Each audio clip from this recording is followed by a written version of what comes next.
Okay, again, another story from Mahabharata, but from a different perspective. I read this book by Anand Neelakantan. It's the book Ajaya. I wanted to read Mahabharata from the Kauravas perspective. And I'll just take one leaf out of it and tell you how it went. Throughout the book, Anand refers to Duryodhan as Suyodhana.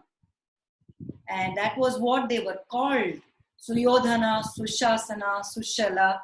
But later on, because of the way the things they did, and the story got retold over generations, from Suyodhana he became Duryodhana and Dushasana. Anand tries to look at the story from the Kauravas perspective. So the story starts here. Karna went to Parashurama to learn all that he wanted to learn. Parashurama was an ardent hater of these Kaurava princes. He had formed a group, an army in the south called as the Southern Confederate, and there were a lot of kings who had Parashurama as their guru and advisor. Under Parashurama's guidance and mentorship as his disciple and student, Karna had learned all that he had to learn. And his test, the graduation day came, where he was coronated Dharmavir. And he became that after he defeated people and princes in their battle to get that crown or that title, as it is called as. After that is done, as we all know, Parashurama gets to know that Karna is not of the proper prince lineage. He is not a royal prince, but he's just a Sutan. Sutan is one of the castes that is referred to as, and he used to be insulted by calling him as Sutaputran. So once Parashurama hears or gets that, he actually falls unconscious, and Karna takes this as an advantage and he escapes from there with his arms and weapons. He marches on his way on a horse while the news has already been sent to Hastinapur. In Hastinapur, what has happened meanwhile is the training is complete. Drona has arranged for a graduation ceremony for all the Kauravas and Pandavas. A day, an auspicious day is fixed. The arrangements have all begun. When Bhishma receives this note from the Southern Confederate, one of the kings, saying there is a boy who has escaped, a boy of a lower birth caste, who deceived Guru Parashurama. If you happen to catch hold of him, we want you to execute him or hand him over to us. Otherwise, the peace treaty that you have with us is null and void.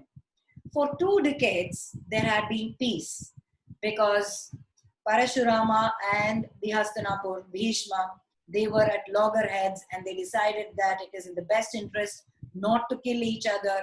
Let us have a peace treaty. Let us have no more war. And that is when Bhishma receives this note and he decides to find every means and way to catch hold of this. He talks to Vidura about this. Who could this be? Is this possibly that young boy who wanted to train under Drona? Vidura says, oh, that boy, son of Athirata, the charioteer. It could be possibly him. That boy had fire in his eyes. He wanted to learn. He possibly could have gone to Parashurama, deceived and learned and trained under him.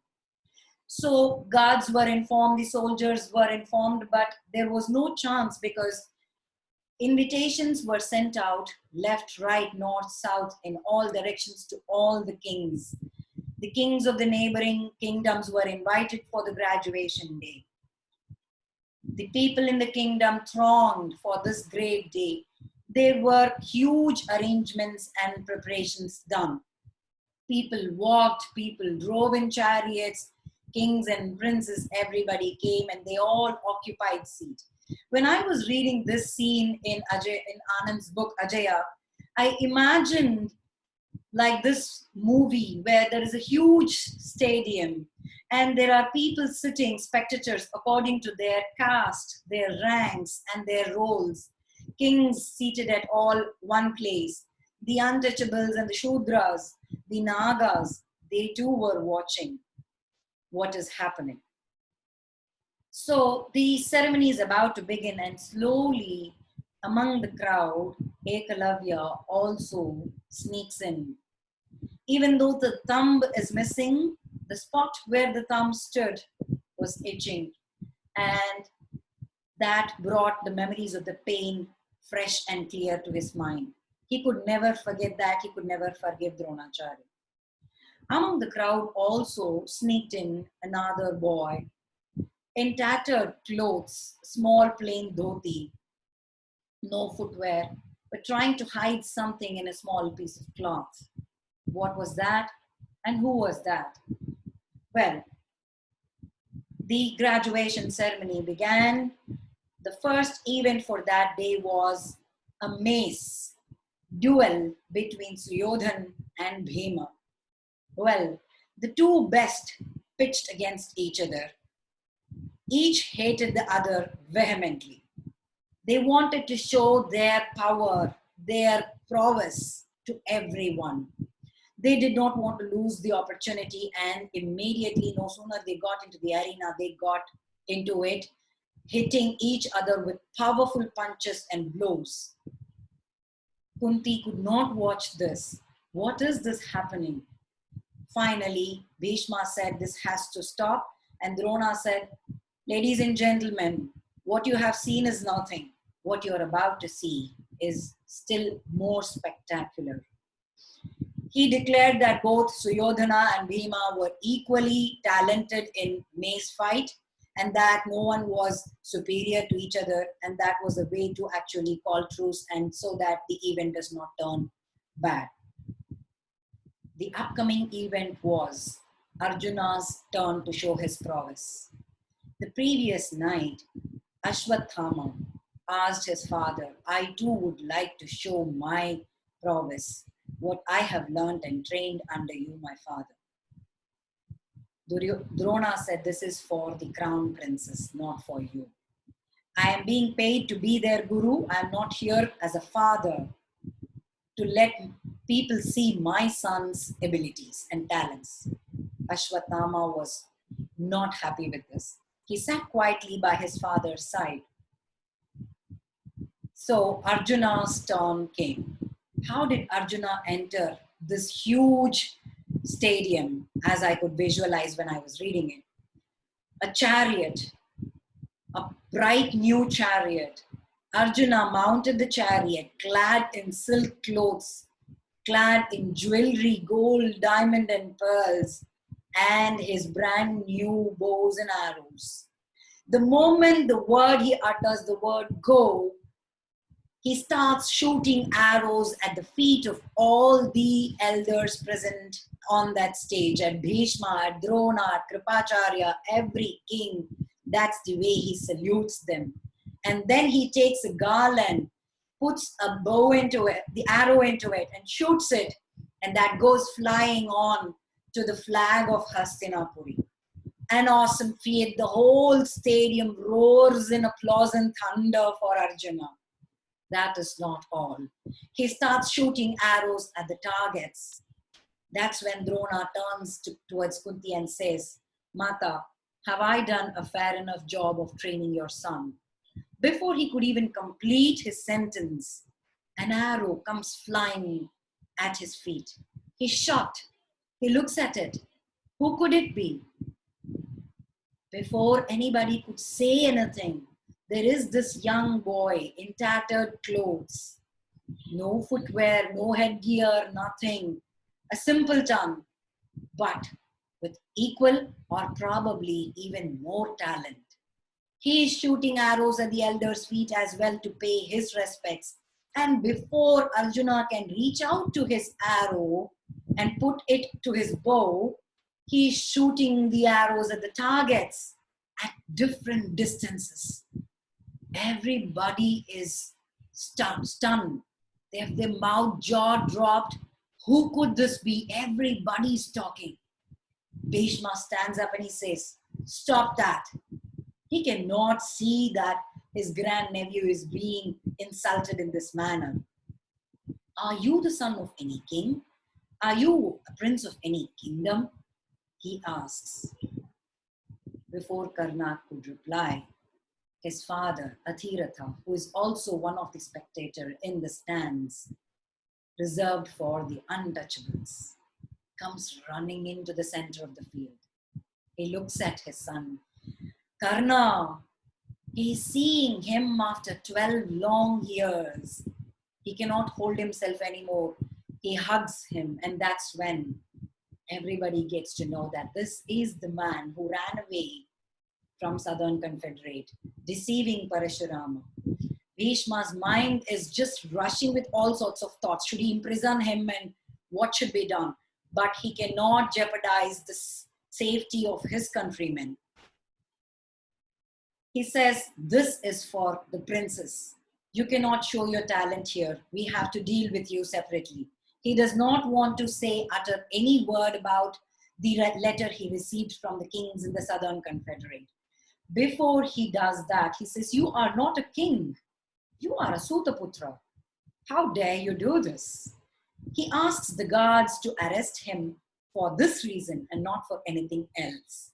But he had different plans. The reason why he wanted him arrested was to execute him, because they can't afford to have a war over a low life. That was Bhishma's plan. But then Suyodhan jumps to the ground immediately. Pitamaha, if you think he cannot show his talent only on the pretext that he is not a prince, he is not of the royal blood, then I will share a part of my kingdom and I will make him the king.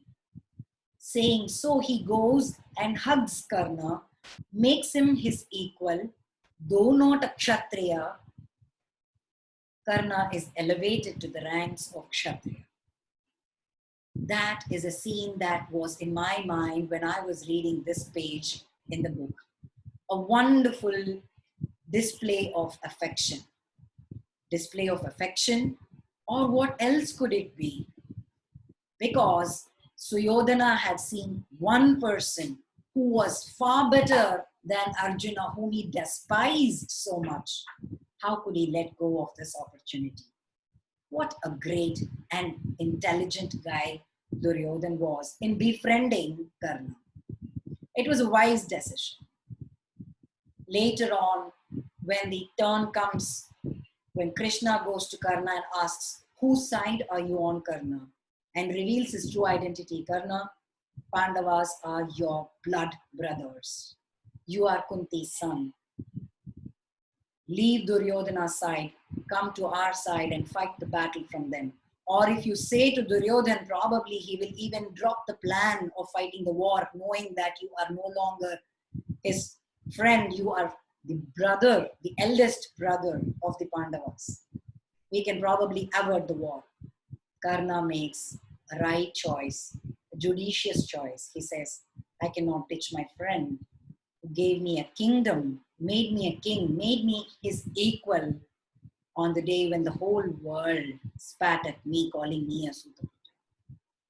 So that, my friends, I would like to end my story here, and I want to listen your views. Before I move on to that, I would like to tell you, Meera wrote to me on Facebook about yesterday's story. In yesterday's story, I had told that Krishna shows his Vishwarupam to Dhritarashtra. She corrected me saying it is not Vishwarupa, it is the Virata Rupa.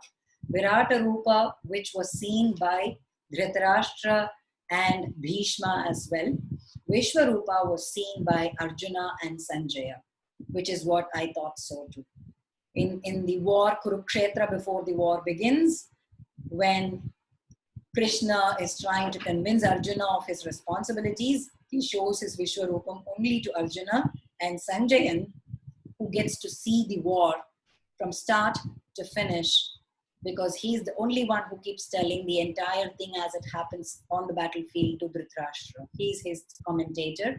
And there is another note that says Sanjaya was blessed with not the ordinary pair of eyes that we normally have, we humans are blessed with, but he was gifted with divine pair of eyes, and that is why he was able to see Krishna's Vishwarupa.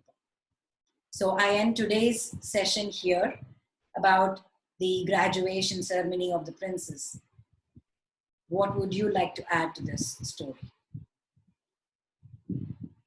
Unmute yourself and you can start speaking.